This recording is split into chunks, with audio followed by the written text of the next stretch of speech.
Et maintenant, mes frères bien-aimés, j'ai lu ces choses pour que vous sachiez quelles alliances le Seigneur a faites avec toute la maison d'Israël. Qu'il a parlé aux Juifs, par la bouche de ses saints prophètes, oui, dès le commencement, et de génération en génération, jusqu'à ce que vienne le moment où ils seront rendus à la vraie Église et au vrai troupeau de Dieu, où ils seront rassemblés chez eux dans les pays de leur héritage et seront établis dans toute leur terre de promission. Voici, mes frères bien-aimés, je vous dis ces choses afin que vous vous réjouissiez et leviez la tête à jamais, à cause des bénédictions que le Seigneur Dieu accordera à vos enfants. Car je sais que vous avez beaucoup cherché, beaucoup d'entre vous, à connaître les choses à venir, c'est pourquoi, je sais que vous savez que notre chair doit dépérir et mourir, néanmoins, dans notre corps nous verrons Dieu. Oui, je sais que vous savez qu'il se montrera dans son corps à ceux qui sont à Jérusalem, d'où nous sommes venus, car il est nécessaire que cela soit parmi eux, car il faut que le grand Créateur accepte de se soumettre à l'homme dans la chair et de mourir pour tous les hommes, afin que tous les hommes lui deviennent soumis. Car comme la mort est passée sur tous les hommes, pour accomplir le plan miséricordieux du grand Créateur, il doit nécessairement y avoir un pouvoir de résurrection, et la résurrection doit nécessairement être donnée à l'homme en raison de la chute, et la chute s'est produite en raison de la transgression, et parce que l'homme est devenu déchu, il a été retranché de la présence du Seigneur. C'est pourquoi, il doit nécessairement y avoir une expiation infinie, si ce n'était pas une expiation infinie, cette corruption ne pourrait pas revêtir l'incorruptibilité. C'est pourquoi, le premier jugement qui est tombé sur l'homme aurait nécessairement dû rester pour une durée sans fin. Et s'il en avait été ainsi, cette chair aurait dû se coucher pour pourrir et se désagréger, et retourner à la terre, sa mère, pour ne plus se relever. Oh! La sagesse de Dieu, sa miséricorde et sa grâce. Car voici, si la chair ne se relevait plus, notre esprit serait soumis à cet ange qui tomba de la présence du Dieu éternel et devint le diable, pour ne plus se relever. Et notre esprit serait devenu semblable à lui, et nous serions devenus des démons, anges d'un démon, pour être exclus de la présence de notre Dieu et rester avec le père des mensonges dans la misère comme lui, oui, de cet être qui a séduit nos premiers parents, qui se transforme presque en un ange de lumière et incite les enfants des hommes aux combinaisons secrètes de meurtre et à toutes sortes d'œuvres secrètes de ténèbres. Oh! Comme elle est grande, la bonté de notre Dieu qui prépare une voie pour que nous échappions à l'étreinte de ce monstre affreux, oui, ce monstre, la mort et l'enfer, que j'appelle la mort du corps, et aussi la mort de l'esprit. Et à cause du moyen de délivrance de notre Dieu, le Saint d'Israël, cette mort, dont j'ai parlé, qui est la mort temporelle, livrera ses morts, laquelle mort est la tombe.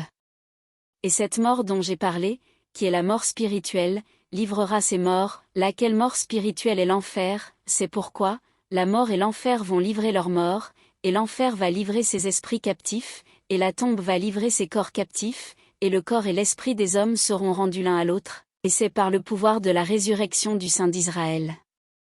Oh! Comme il est grand, le plan de notre Dieu! Car d'un autre côté, le paradis de Dieu va livrer les esprits des justes, et la tombe livrer les corps des justes, et l'esprit et le corps sont rendus l'un à l'autre, et tous les hommes deviennent incorruptibles et immortels, et ils sont des âmes vivantes, ayant une connaissance parfaite comme nous dans la chair, sauf que notre connaissance sera parfaite. C'est pourquoi, nous aurons la connaissance parfaite de toute notre culpabilité, et de notre impureté, et de notre nudité, et les justes auront la connaissance parfaite de leur bonheur et de leur justice, étant revêtus de pureté, oui, du manteau de la justice. Et il arrivera que lorsque tous les hommes seront passés de cette première mort à la vie, puisqu'ils sont devenus immortels, ils vont comparaître devant le siège du jugement du Saint d'Israël, et alors vient le jugement, et alors ils vont être jugés selon le saint jugement de Dieu.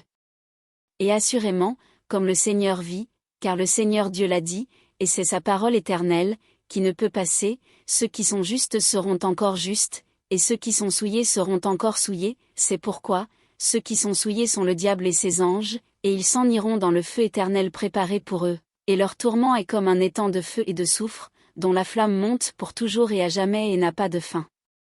Oh! La grandeur et la justice de notre Dieu! Car il exécute toutes ses paroles, et elles sont sorties de sa bouche, et sa loi doit s'accomplir. 18 Mais voici, les justes, les saints du Saint d'Israël, ceux qui ont cru au Saint d'Israël, ceux qui ont enduré les croix du monde et en ont méprisé la honte, hériteront le royaume de Dieu qui a été préparé pour eux dès la fondation du monde, et leur joie sera pleine à jamais. Oh! La grandeur de la miséricorde de notre Dieu, le Saint d'Israël. Car il délivre ses saints de ce monstre affreux, le diable, et de la mort, et de l'enfer, et de l'étang de feu et de soufre, qui est le tourment sans fin. Oh! Comme elle est grande, la sainteté de notre Dieu!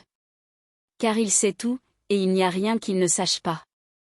Et il vient dans le monde afin de sauver tous les hommes, s'ils veulent écouter sa voix, car voici, il subit les souffrances de tous les hommes, oui, les souffrances de tous les êtres vivants, tant des hommes que des femmes et des enfants, qui appartiennent à la famille d'Adam. Et il souffre cela afin que la résurrection passe sur tous les hommes, afin que tous se tiennent devant lui lors du grand jour, du jour du jugement. Et il commande à tous les hommes de se repentir et d'être baptisés en son nom, ayant une foi parfaite au sein d'Israël, sinon ils ne peuvent être sauvés dans le royaume de Dieu. Et s'ils ne veulent pas se repentir et croire en son nom, et être baptisés en son nom, et persévérer jusqu'à la fin, ils seront damnés, car le Seigneur Dieu, le Saint d'Israël, l'a dit. C'est pourquoi il a donné une loi, et là où il n'y a pas de loi donnée, il n'y a pas de châtiment, et là où il n'y a pas de châtiment, il n'y a pas de condamnation, et là où il n'y a pas de condamnation, la miséricorde du Saint d'Israël exerce ses droits sur eux à cause de l'expiation, car ils sont délivrés par son pouvoir. Car l'expiation satisfait aux exigences de sa justice pour tous ceux à qui la loi n'est pas donnée, de sorte qu'ils sont délivrés de ce monstre affreux, la mort et l'enfer, et le diable, et l'étang de feu et de soufre, qui est le tourment sans fin, et ils sont rendus à ce Dieu qui leur a donné le souffle, qui est le Saint d'Israël. Mais malheur à celui à qui la loi est donnée, oui, qui a tous les commandements de Dieu, comme nous, et qui les transgresse, et qui prodigue les jours de son épreuve, car affreux est son état. Oh! Le plan astucieux du malin. Oh! La vanité, et la fragilité, et la folie des hommes. Lorsqu'ils sont instruits, ils se croient sages, et ils n'écoutent pas les recommandations de Dieu, car ils les laissent de côté, pensant savoir par eux-mêmes, c'est pourquoi, leur sagesse est folie et elle ne leur profite pas. Et ils périront. Mais être instruit est une bonne chose si on écoute les recommandations de Dieu. Mais malheur aux riches, qui sont riches des choses du monde. Car, parce qu'ils sont riches, ils méprisent les pauvres, et ils persécutent les humbles, et leur cœur est dans leur trésor, c'est pourquoi, leur trésor est leur Dieu. Et voici, leur trésor périra avec eux aussi. Et malheur aux sourds qui ne veulent pas entendre, car ils périront. Malheur aux aveugles qui ne veulent pas voir, car ils périront aussi.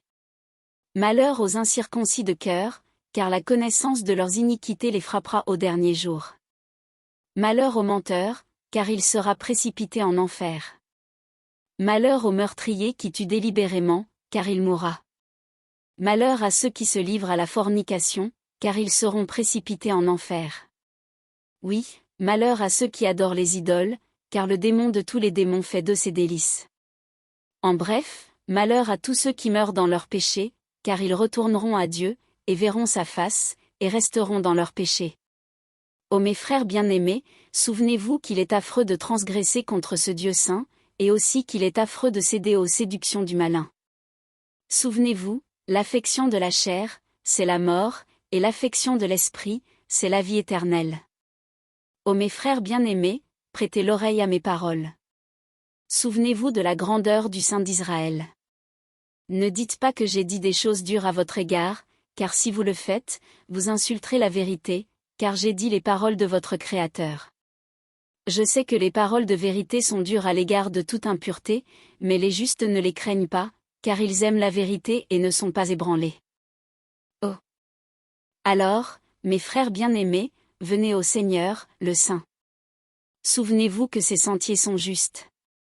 Voici, le chemin pour l'homme est étroit, mais il va en ligne droite devant lui, et le gardien de la porte est le Saint d'Israël, et il n'y emploie aucun serviteur, et il n'y a aucun autre chemin que par la porte, car on ne peut le tromper, car Seigneur Dieu est son nom.